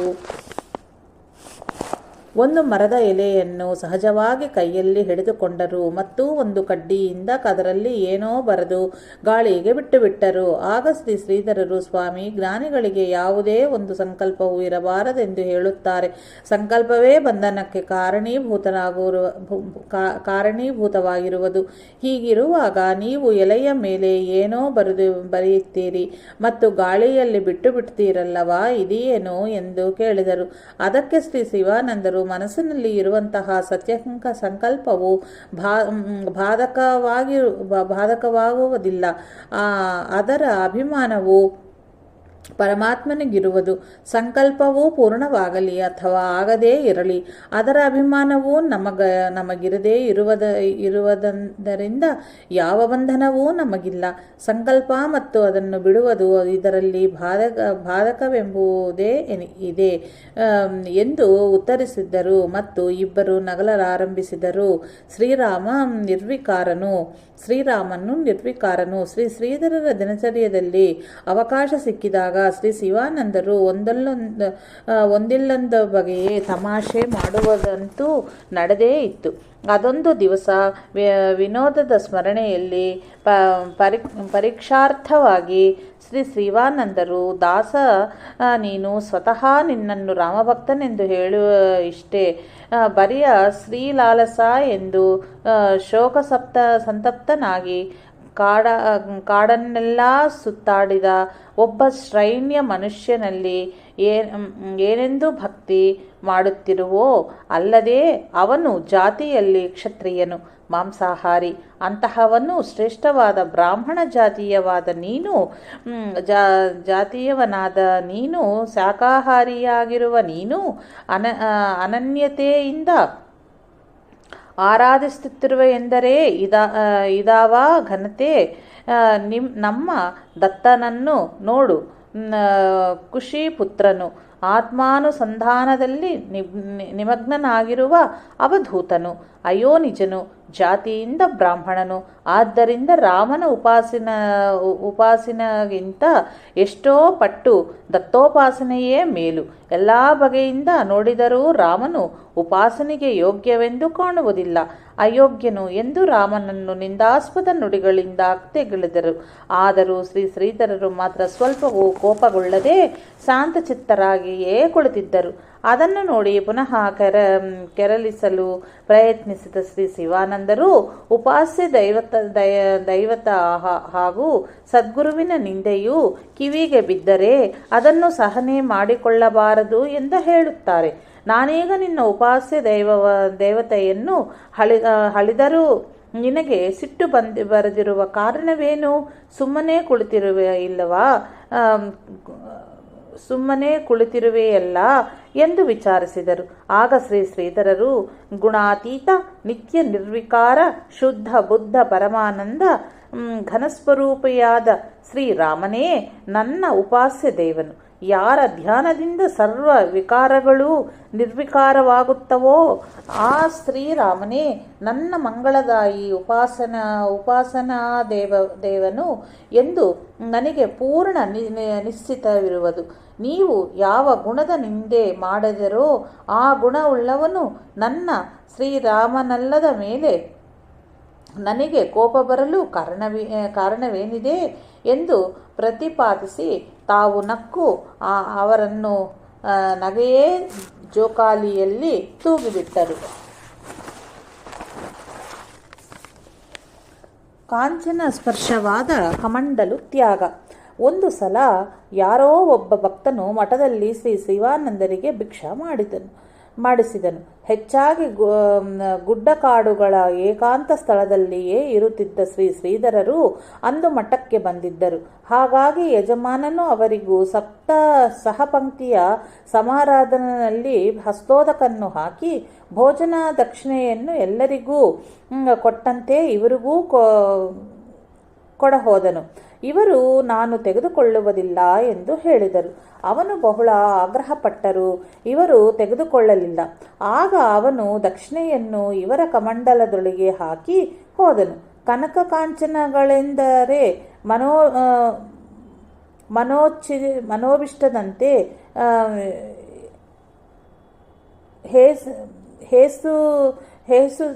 ಹೇಸುತ್ತಿದ್ದ ಶ್ರೀ ಶ್ರೀಧರರು ಆ ಕಮಂಡಲವನ್ನು ಕರಗಳಿಂದ ಸ್ಪರ್ಶ ಸಹ ಮಾಡದೆಯೇ ಎದ್ದು ಹೋದರು.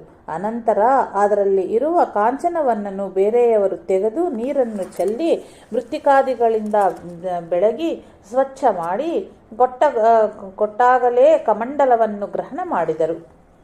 ಅದೊಂದು ಸಮಯ ಶ್ರೀ ಶ್ರೀಧರರು ಕೆಲವು ದಿವಸಗಳಿಂದ ಉಪವಾಸವಿದ್ದು ಬರೆಯ ಹಣ್ಣು ಹಂಪಲಗಳನ್ನೇ ಇದ್ದರು.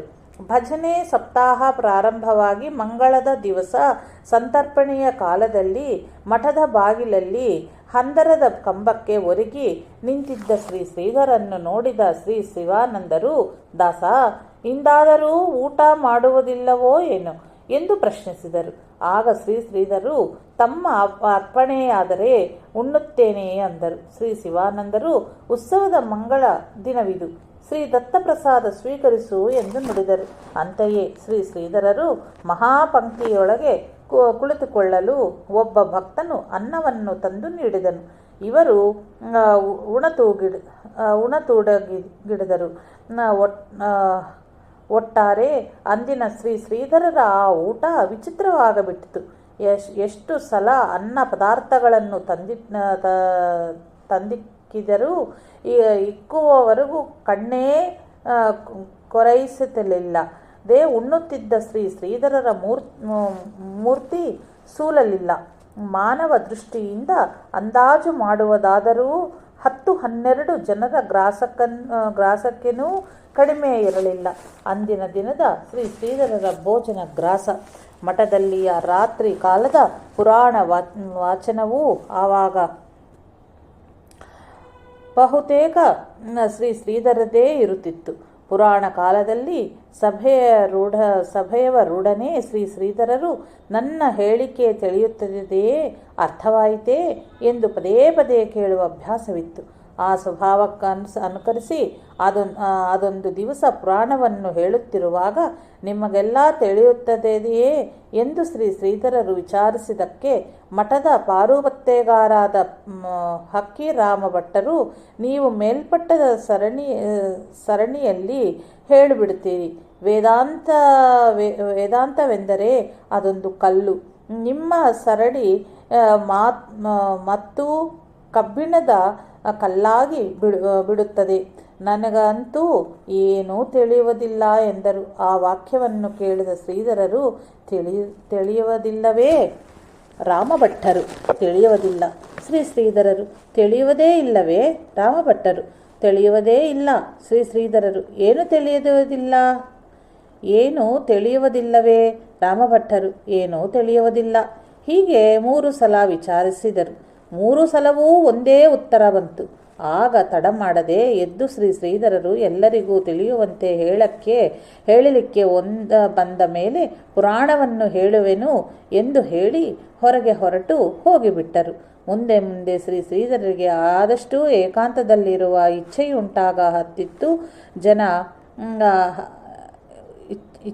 ಇಚ್ಛೆಯುಂಟಾಗಿ ಹತ್ತಿತ್ತು. ಜನಸಂಪರ್ಕದಿಂದ ಆದಷ್ಟು ದೂರವಿದ್ದರೇನೇ ತಪಸ್ಸು ಸಾಧನೆಯ ಕಾರ್ಯವು ಸುಗಮವಾಗುವುದು ಎಂದು ತಮ್ಮ ಮನಸ್ಸಿನ ನಿರ್ಧಾರಕ್ಕೆ ಬಂದರು. ಭಿಕ್ಷಾ ಮತ್ತು ಪುರಾಣ ಭಜನಾದಿ ಸಮಯಗಳನ್ನು ಬಿಟ್ಟರೆ ಉಳಿದ ಸಮಯದಲ್ಲಿ ಗುಡ್ಡ ಕಾಡುಗಳಲ್ಲಿಯೇ ಎಲ್ಲಿಯಾದರೋ ಏಕಾಂತದಲ್ಲಿ ಸಾಧನಾಮಗ್ನರಾಗಿ ಬಿಡುತ್ತಿದ್ದರು. ಯಾರಲ್ಲಿಯೋ ಹೆಚ್ಚು ಮಾತನಾಡುತ್ತಿರಲಿಲ್ಲ. ಹೀಗಾಗಿ ಮಠಕ್ಕೆ ಬರುವ ಜನರಿಗೆ ಶ್ರೀ ಶ್ರೀಧರರ ದರ್ಶನವು ದುರ್ಲಭವಾಗಿ ಆಯಿತು. ಒಂದು ದಿನ ಗಂಗೂಳಿ ವಕೀಲರು ತಮ್ಮ ಕೆಲ ಮಿತ್ರರನ್ಗೂಡಿ ಶ್ರೀ ಶ್ರೀಧರರ ದರ್ಶನಕ್ಕಾಗಿ ಸೀಗೆಹಳ್ಳಿಗೆ ಬಂದರು. ಯಾರೋ ಇವರ ದರ್ಶನಕ್ಕೆ ಬಂದಿರುವ ಸುದ್ದಿಯನ್ನು ಶ್ರೀ ಶ್ರೀಧರರಿಗೆ ತಿಳಿಸಿದರು. ಅದನ್ನು ಕೇಳಿದ್ದೇ ತಡ ಅಡವಿಯ ಕಡೆಗೆ ಓಡಿ ಹೋಗಿಬಿಟ್ಟರು. ದರ್ಶನಾರ್ಥಿಗಳಾಗಿ ಬಂದವರು ಶ್ರೀ ಶ್ರೀಧರರನ್ನು ಬಹಳ ಹೊತ್ತಿನವರೆಗೆ ಕಾದು ಕುಳಿತು ಕೊನೆಗೆ ನಿರಾಶರಾಗಿ ಶ್ರೀ ಶಿವಾನಂದರಿಗೆ ವಂದಿಸಿ ಹೊರಟು ಹೋದರು. ಆ ದಿನ ಇಡೀ ಶ್ರೀಧರರು ಅಡವಿಯಲ್ಲೇ ಕಳೆದು ಮರುದಿನ ಮಠಕ್ಕೆ ಬಂದಾಗ ಶ್ರೀ ಶ್ರೀಧರನ್ನು ಕುರಿತು ಶ್ರೀ ಶಿವಾನಂದರು, ನಿನ್ನ ಕೀರ್ತಿ ಕೇಳಿ ದರ್ಶನಕ್ಕಾಗಿ ಉದ್ದೇಶಪಟ್ಟು ಬಂದ ಅವರಿಗೆ ನೀನು ದರ್ಶನ ಕೂಡದೆ ಓಡಿಹೋಗಿ ಬಿಡಬಹುದೇ? ಜಗತ್ತಿನ ಉದ್ಧಾರ ಮಾಡಬೇಕೆನ್ನುವಿ. ಬಂದವರಿಗೆ ದರ್ಶನವನ್ನು ಕೊಡದಿದ್ದವನು ಉದ್ಧಾರ ಮಾಡುವುದು ಹೇಗೆ ಎಂದು ಕೇಳಿದರು. ಆಗ ಶ್ರೀ ಶ್ರೀಧರರು, ತನ್ನ ದರ್ಶನ ಮಾಡಿಕೊಂಡರೆ ನಾನು ಅವರಲ್ಲೇ ಇದ್ದೇನೆ. ಆದ್ದರಿಂದ ತನ್ನ ದರ್ಶನ ಮಾಡಿಕೊಂಡರೆ ಅದೇ ನನ್ನ ದರ್ಶನವಾಗುವುದು ಎಂದು ಬಿಟ್ಟರು. ಶ್ರೀ ಶ್ರೀಧರರು ಜನಸಂಪರ್ಕದಿಂದ ದೂರವಾಗಿ ಇವರ ಸಮಯವೂ ಹೆಚ್ಚಾಗಿ ಗುಡ್ಡುಕಾಡುಗಳಲ್ಲಿಯೇ ಏಕಾಂತ ಸ್ಥಳದಲ್ಲಿ ಧ್ಯಾನ ಯೋಗಾದಿ ಸಾಧನೆಯಲ್ಲಿ ವ್ಯತೀತವಾಗುತ್ತಿತ್ತು. ಗುಡ್ಡಕಾಡಿನಲ್ಲಿ ಬೆಳೆದ ಹುಲ್ಲಿನ ಮೇಲೆ ಧ್ಯಾನಮಗ್ನರಾಗಿ ದೇಹದ ಭಾನವಿಲ್ಲದೆ ಇದ್ದ ದೃಶ್ಯವನ್ನು ಎಷ್ಟೋ ಜನರು ನೋಡಿದರು. ಮಧ್ಯಾಹ್ನದ ಭಿಕ್ಷದ ವೇಳೆಗೆ ಬಂದರೆ ಬಂದರು, ಬಿಟ್ಟರೆ ಬಿಟ್ಟರು. ರಾತ್ರಿ ಎಲ್ಲರೂ ಮಲಗದ ಮೇಲೆ ಒಂದೊಮ್ಮೆ ಮಠಕ್ಕೆ ಬಂದು ಇವರಿಗಾಗಿಯೇ ತೆಗೆದಿಟ್ಟಿದ್ದ ಏನಾದರೂ ಹಣ್ಣು ಹಂಪಲಾದ ಆಹಾರವನ್ನು ತಿಂದು ಹೋಗಿಬಿಡುತ್ತಿದ್ದರು. ಶ್ರೀ ಶಿವಾನಂದರು ಇವರಿಗಾಗಿ ಆಹಾರವನ್ನು ತೆಗೆದಿಡುವಂತೆ ಹೇಳಿ ವ್ಯವಸ್ಥೆ ಮಾಡಿದ್ದರು. ಶ್ರೀ ಶ್ರೀಧರರಿಗೆ ಹಗಲು ರಾತ್ರಿ ಹೋಗಿ ಬಂದು ಮಾಡಲು ಬಹಳ ಕಷ್ಟವಾಗುತ್ತದೆ. ಆದ್ದರಿಂದ ಇವರಿಗೆ ಸಮೀಪದಲ್ಲಿಯೇ ಎಲ್ಲಿಯಾದರೂ ಒಂದು ಏಕಾಂತ ಗುಹೆಯನ್ನು ತಯಾರಿಸಿ ಕೊಡೋಣ ಎಂದು ಮಠದ ಜನರಿಗೆ ಹಾಗೂ ಶ್ರೀ ಶಿವಾನಂದರಿಗೆ ಅನಿಸಿತ್ತು. ಅದರಂತೆ ಮಠದಿಂದ 3-4 ಹೊರಲಾಂಗು ದೂರ ತೀರ್ಥದ ಮೇಲ್ಭಾಗದ ಮಠದ ಬ್ಯಾಣದಲ್ಲಿ ಮಠದ ಜನರೆಲ್ಲ ಸೇರಿ ರಘುಪತಿ ರಾಘವ ರಾಜಾರಾಮ್ ಪತೀತ ಪಾವನ ಸೀತಾರಾಮ್ ಎಂಬ ಶ್ರೀರಾಮನಾಮದ ಘೋಷದೊಡನೆ ಗುಹಾಯುಕ್ತವಾದ ಒಂದು ಕುಟೀರವನ್ನು ಕಟ್ಟಿ ಪೂರ್ಣಗೊಳಿಸಿದರು. ಶಾಲಿವಾಹನ ಶಕ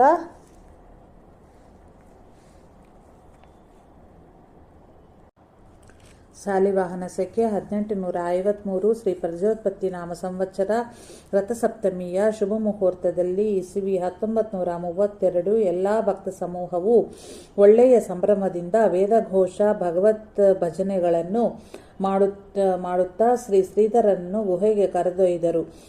ಧರ್ಮಧ್ವಜದ ಜೊತೆಗೆ ಶ್ರೀ ಶಿವಾನಂದರು ಇದ್ದರು. ಈ ರೀತಿ ಆ ಗುಹೆಯ ಉದ್ಘಾಟನಾ ಸಮಾರಂಭವಾಗಿ ಶ್ರೀ ಶ್ರೀಧರರು ಆ ಗುಹೆಯಲ್ಲಿ ತಪಸ್ಸನ್ನಾಚರಿಸಲು ಆರಂಭಿಸಿದರು.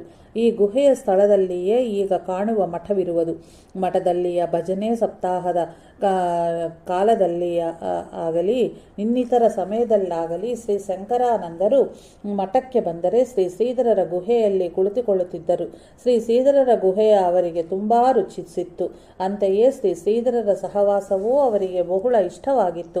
ಒಮ್ಮೆ ಶ್ರೀ ತಿಮ್ಮಣ್ಣ ದೀಕ್ಷಿತರು ಮಠಕ್ಕೆ ಬಂದವರು ಶ್ರೀ ಶಂಕರಾನಂದರನ್ನು ಮತ್ತು ಶ್ರೀ ಶ್ರೀಧರನ್ನು 8-10 ದಿನಗಳಿಗಾಗಿ ತಮ್ಮ ಮನೆಗೆ ಕರೆದುಕೊಂಡು ಹೋದರು. ಇವರು ತಮ್ಮ ಧ್ಯಾನಕ್ಕಾಗಿ ಕಟ್ಟಿಸಿದ ಏಕಾಂತ ಕುಟಿಯಲ್ಲಿ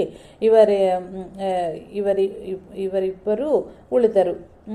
ಇಲ್ಲಿ 2 ಕೆರೆಗಳಿತ್ತು. ಇದು ಒಳ್ಳೆಯ ರಮ್ಯವಾದ ಸ್ಥಳವೂ ಆಗಿರುವುದು. ಶ್ರೀ ಶ್ರೀಧರರು ಮಠದಲ್ಲಿ ಯೋಗಾಭ್ಯಾಸಕ್ಕೆ ಪ್ರಾರಂಭ ಮಾಡಿ ಈಗಾಗಲೇ 7-8 ತಿಂಗಳು ಕಳೆದಿದ್ದವು. ದೀಕ್ಷಿತರ ಮನೆಯಿಂದ ಹಿಂದಿರುಗದ ಮೇಲೆ ಈ ಸೀಗೆಹಳ್ಳಿಯ ತೀರ್ಥ ಕುಟಿಯಲ್ಲಿ ಇಬ್ಬರೂ ಸಾಧನೆಗೆ ತೂಗಿಡಿದರು. ಶ್ರೀ ಶಂಕರಾನಂದರು ಕುಟಿಯ ಗುಹೆಯಲ್ಲಿ ಕುಳಿತುಕೊಳ್ಳುತ್ತಿದ್ದರು. ಶ್ರೀ ಶ್ರೀಧರರು ಗುಹೆ ಮೇಲ್ಬದಿಗೆ ಗೋಡೆಗೆ ಧ್ಯಾನಕ್ಕೆ ಕುಳಿತುಕೊಳ್ಳುತ್ತಿದ್ದರು. ಒಂದು ದಿನ ಶ್ರೀಧರರಿಗೆ ಪೂರಕ ಮಾಡಬೇಕಾದರೆ ಅರಿವಿತ್ತು. ಮುಂದೆ ಕುಂಭಕ ಸ್ಥಿತಿಯಲ್ಲಿ ಅರಿವು ಇರಲಿಲ್ಲ. ಕುಂಭಕವು ಎಷ್ಟೋ ಹೊತ್ತು ಇತ್ತು ಏನೋ. ಬ್ರಹ್ಮರಂಧ್ರದಲ್ಲಿ ಪ್ರಾಣವಾಯುವಿನಿಂದ ಆದ ಆಘಾತದಿಂದ ಶ್ರೀಧರರ ದೇಹವು ಭಾರಿ ಮೇಲಿನ ಕೋಳಿಗೆ ತಾಗಿ ಶಂಕರಾನಂದರು ಕುಳಿತಿದ್ದ ಗುಹೆಯ ಬಂದು ಮಾಡಿದ ಬಾಗಿಲಿನ ಮೇಲೆ ಅವರ ದೇಹವು ಬಿದ್ದು ಬಿಟ್ಟಿತು. ಬಾಗಿಲಿನ ಆ ಶಬ್ದದಿಂದ ಇಬ್ಬರಿಗೂ ಎಚ್ಚರವಾಯಿತು. ಶ್ರೀಧರರಿಗೆ ನಗು ಬಂತು. ಏನೂ ಪೆಟ್ಟಾಗಿರಲಿಲ್ಲ. ಗುಹೆಯ ಬಾಗಿಲು ತೆರೆದ ಮೇಲೆ ಶಂಕರಾನಂದರು ಹೊರಗೆ ಬಂದು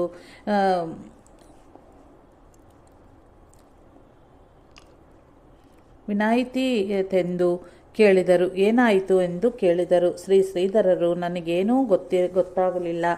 ಬಾಗಿಲ ಮೇಲೆ ಬಿದ್ದ ಆ ದೊಡ್ಡ ಶಬ್ದದಿಂದಲೇ ನನಗೆ ಎಚ್ಚರವಾಯಿತು ಎಂದರು.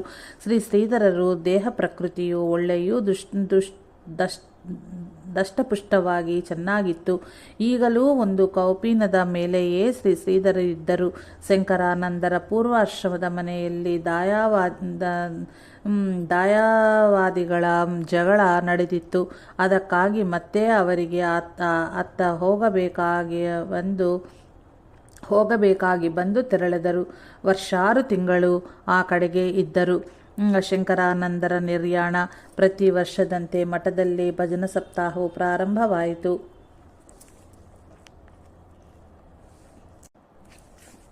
ಪ್ರತಿ ವರ್ಷದಂತೆ ಮಠದಲ್ಲಿ ಭಜನ ಸಪ್ತಾಹವು ಪ್ರಾರಂಭವಾಗಿತ್ತು. ಇಸವಿ 1932-33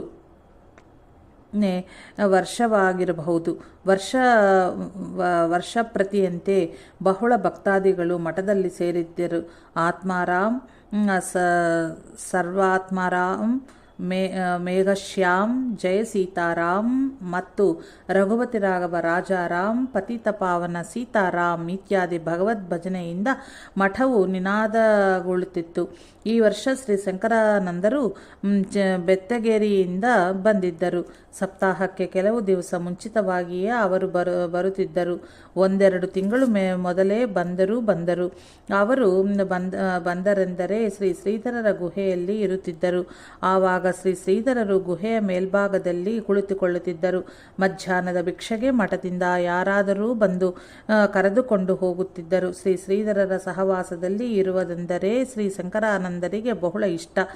ಶ್ರೀಧರರು ತನಗಿಂತ ಉಚ್ಚ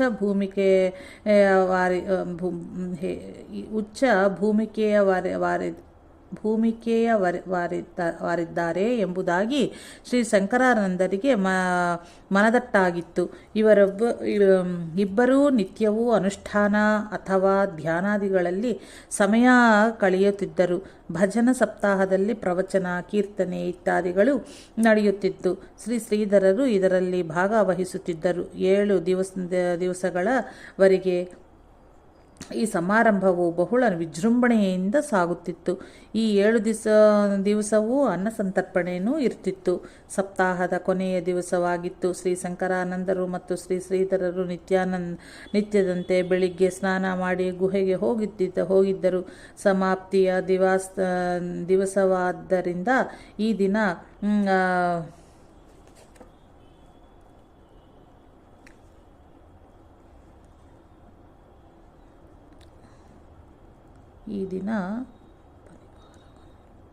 ಪನಿವಾರವನ್ನು ಎಲ್ಲರಿಗೂ ಹಂಚುತ್ತಿದ್ದರು. 12 ಗಂಟೆಯ ಸಮಯಕ್ಕಾಗಿ ಭಿಕ್ಷದ ವೇಳೆಯಾಗುತ್ತಾ ಬಂತು. ಕುಳಿತು ಟೊಂಕವು ಸೋತು ಬಂದಿದ್ದರಿಂದ ಶ್ರೀಧರರು ಕುಳಿತುಕೊಂಡೇ ತಲೆಯನ್ನು ನೆಲಕ್ಕೆ ಚಾಚಿ ಮಲಗಿಕೊಂಡು ಧ್ಯಾನಸ್ಥರಾಗಿದ್ದರು. ಇಷ್ಟರಲ್ಲಿ ಕೆಳಗೆ ಕುಳಿತ ಶ್ರೀ ಶಂಕರಾನಂದರು ಮೇಲೆ ಬಂದರು. ಅವರು ಶ್ರೀಧರರಿಗೆ ಏನೋ ಪ್ರಶ್ನೆ ಹಾಕಿ ವಿಚಾರಿಸಿದರು. ಶ್ರೀಧರರು ಉತ್ತರವನ್ನು ಕೊಟ್ಟರು. ಇಬ್ಬರೂ ಚೆನ್ನಾಗಿ ನಕ್ಕರು. ಆಮೇಲೆ ಶ್ರೀಧರರು ತಲೆ ಎತ್ತಿ ತಲೆನ್ನೆತ್ತಿ ನೋಡುತ್ತಾರೆ. ಎದುರಿಗೆ ಯಾರೂ ಇಲ್ಲ. ಆಗ ಶ್ರೀ ಶ್ರೀಧರಿಗೆ ಏನೋ ಸಂಶಯ ಉಂಟಾಗಿ ಗುಹೆಗೆ ಒಳಗೆ ಬಗ್ಗಿ ನೋಡಿದಾಗ ಶ್ರೀ ಶಂಕರಾನಂದರು ಆಸನ ಅಸ್ತವ್ಯಸ್ತವಾಗಿತ್ತು. ಅವರ ಒಂದು ಬದಿಗೆ ಒಳೆದು ಹೋಗಿದ್ದು ಕಂಡುಬಂತು. ಶ್ರೀ ಶ್ರೀಧರರು ಅವರನ್ನು ಕರೆದರು. ಉತ್ತರ ಬರಲಿಲ್ಲ. ಒಂದು ವೇಳೆ ಸಮಾಧಿ ಹತ್ತಿದ್ದರೂ ಇರಬಹುದು ಅಂತ ಅಂದುಕೊಂಡು ಹೆಚ್ಚು ಗಡಿಬಿಡಿ ಅಥವಾ ಶಬ್ದಾದಿಗಳನ್ನು ಮಾಡದೆ ಒಬ್ಬರೇ ಭಿಕ್ಷಕ್ಕೆ ತೆರಳಿದರು.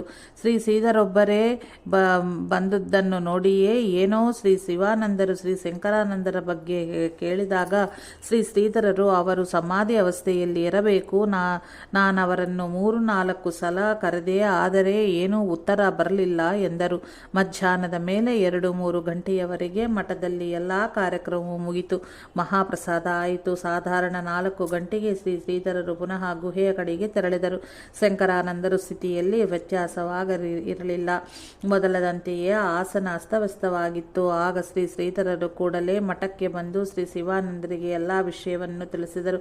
ಶ್ರೀ ಶಿವಾನಂದರು ಬಂದರು. ಪ್ರಾಣವಾಯುವು ಎಲ್ಲಿಯಾದರೂ ಸಿಕ್ಕಿಕೊಂಡಿರಬಹುದೆಂದುಕೊಂಡು ಶ್ರೀ ಶ್ರೀಧರರು ಅವರ ಕಿವಿಯ ಹತ್ತಿರ ಗಟ್ಟಿಯಾಗಿ ಶಂಖನಾದ ಮಾಡಿದರು.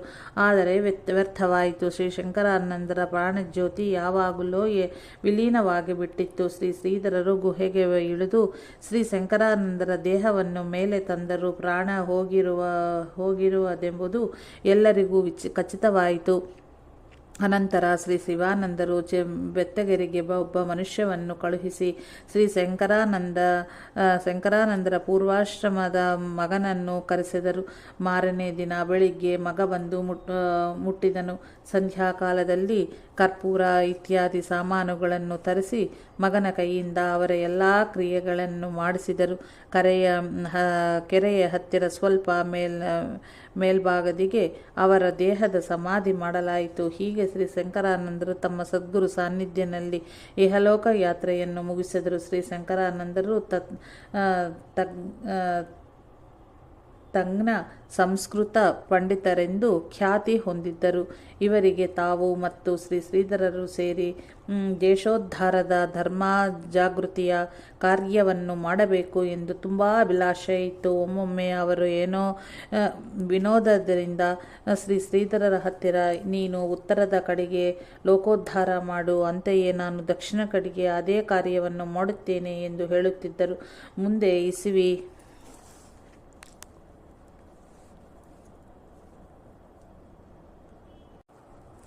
1940ರಲ್ಲಿ ಶ್ರೀ ಶ್ರೀಧರರು ಇವರ ಸಮಾಧಿ ಕಟ್ಟಿಸಿ ಅದರ ಮೇಲೆ ಲಿಂಗ ಸ್ಥಾಪನೆ ಮಾಡಿಸಿದರು.